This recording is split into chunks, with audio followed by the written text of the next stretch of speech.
All right, so we are looking at statistics, and the first thing that we're going to talk about here is, it sounds really fancy, approximating binomial distributions using normal distributions. All right, so what this says, a binomial distribution with Q trials with the probability S of success on each trial can be approximated by a normal distribution if n times s is greater than 5, and n times 1 minus p is greater than or equal to 5. So n is how many you have. Okay, n is how many you have. S is the probability of success, and P and S are the same thing. P is also the probability of success. Okay, so all that really doesn't matter. It's going to be a binomial distribution. Okay, here's what does matter. You need to know how to find the mean. X bar, that's what we call that. X bar is the mean, and that is n times p. So how many you have times the probability, or the percent, or it'll vary here. We're going to do a couple of examples so you know what I'm talking about. And the standard deviation. The standard deviation, we use this variable right here. It's a Greek letter called sigma. Okay, that's sigma. It's the square root of n times p times 1 minus p. All right, so if you want to write on there how to say these things, that's x bar. That's how we say that. This is sigma. Okay, n is a number. Like in the first example here, you're conducting a random survey of 500 universities. So that is n. Okay, so it's the number in your sample. P is the percent. Okay, P is the percent. So let's look at this first example and see what it's asking us. It says, according to a survey conducted by the National Resource Center in 2008, about 72% of universities had a learning center.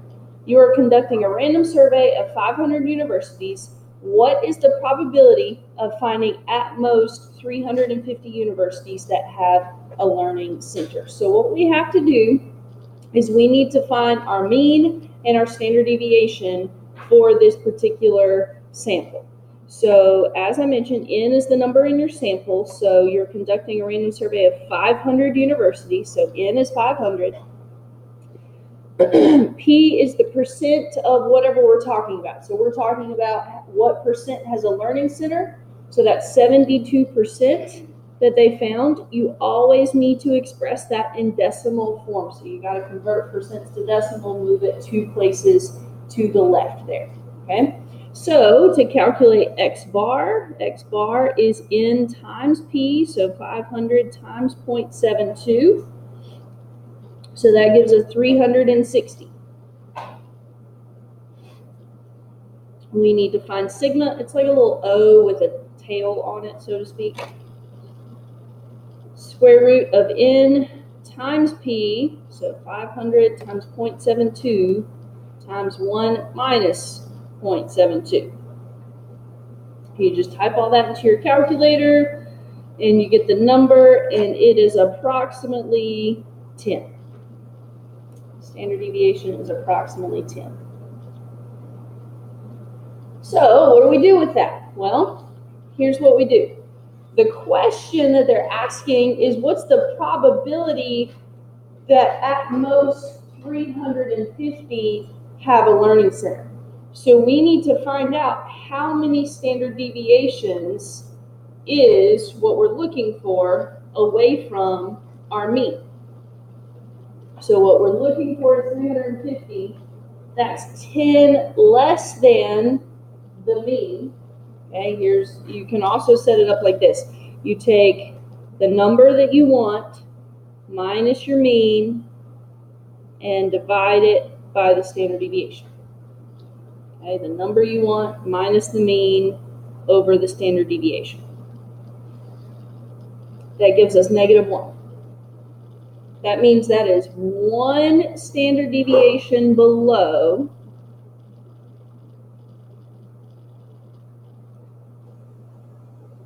below the mean. If it's negative, it's below. If it's positive, it's above. All right, so what I haven't talked about is this weird parabola kind of looking thing up there in the corner. That is the normal distribution right there. That is an example, a graphical representation of the normal distribution. Now, what that says, if your data is normally distributed, that means it's evenly dispersed around your average, means most of your data is close to the average, and then you have some that's further out.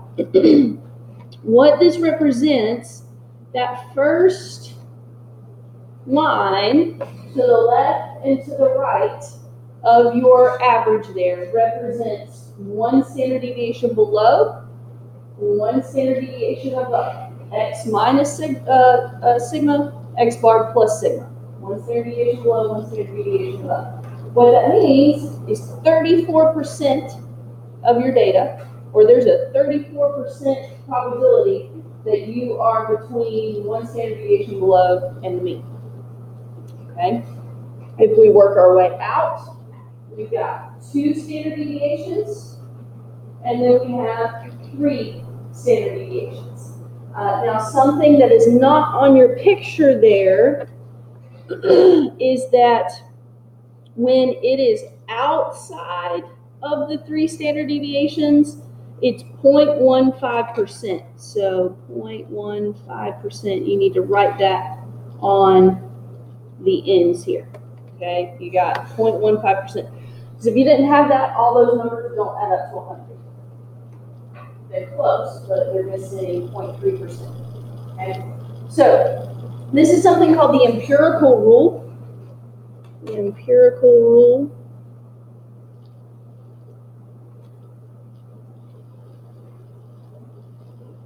It is 68%, 95%, and 99.7%.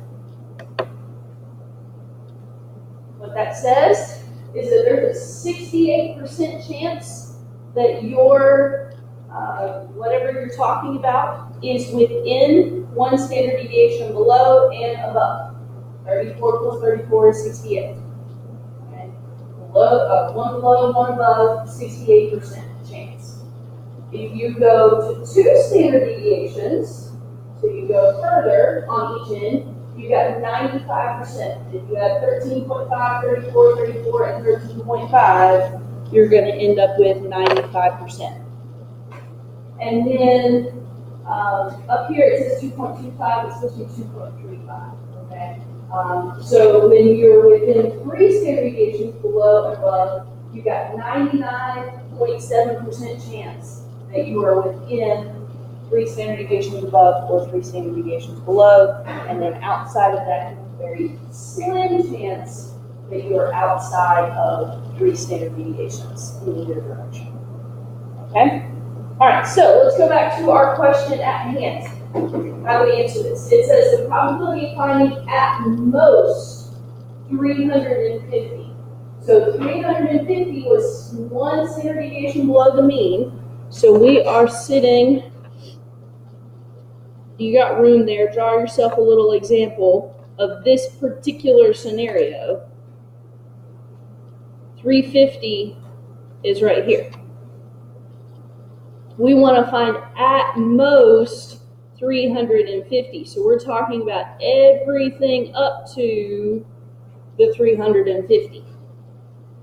So we've got 13.5%, 2.35%, and 0.15% adding up to that. So if we add 0.0015, 0.0235, 0.135, we get 0.16. So it's about a 16% chance that we find at most 350 universities that have a learning center. So it's more likely that we're going to have more than 350 universities that have a learning center. That's what that's saying. 16% chance that we have at most. So we have a much greater chance that we have more than 350 universities out of those 500 that have a learning center. Okay? Let's look at another example, because I know that was a whole lot of numbers that I was throwing at you there.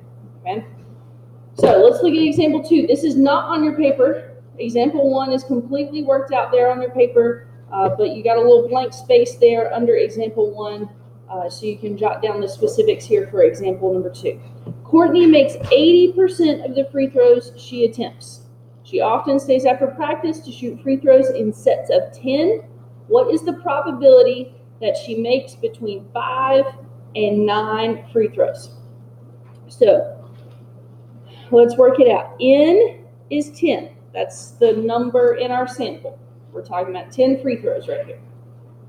P is 80%, so 0.8. So let's find our average.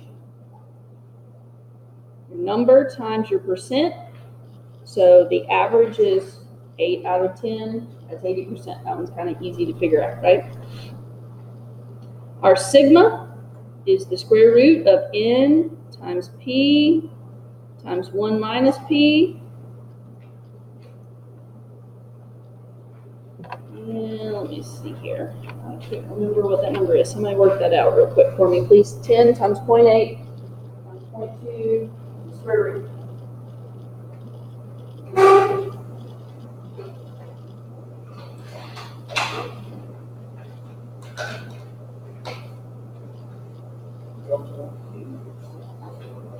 Okay, so we'll say 1.265. Round at 3 decimal places there. Now, we are talking about, in this case, we're talking about a discrete sample. Discrete meaning you can't make part of a free throw. They don't count it if it goes halfway in and rims out, right? It's all or nothing. You either made it or you missed it. So we'll deal with that here in a second. But just keep that in the back of your mind. Okay, so this one's a little different. This one we're talking about between two values. In the first example, we were just saying this is the one number we're talking about, 350. Here we're talking about between 5 and 9. So we need to figure out for both of those how many standard deviations above, how many standard deviations below. So we've got 5, bless you, 5 minus 8 over our standard deviation. So 5 minus 8 over the 1.26. Okay, that's about negative 2.37. Since we're talking about a whole number, we're just going to go with negative 2 standard deviations below. I'm going to keep it simple here. 9 free throws, 9 minus 8 over 1.265. Obviously, that's 1 over 1.265. So that's like 0.79. We're going to round that up, and we're just going to say that's 1 above. Okay, so we need to find what's the probability that we are between 2 standard deviations below and 1 standard deviation above. So I'm going to do the same thing I did with the last one. I'm going to draw my little curve. I'm talking about between 2 below and 1 above. So let's fill in our percentages. Between 2 below and 1 below was 13.5%. Here we got 34%, and here we've got 34%. So just add up your percentages. 34 plus 34 plus 13.5. There's an 81.5% chance in this scenario that she makes between 5 and 9 free throws.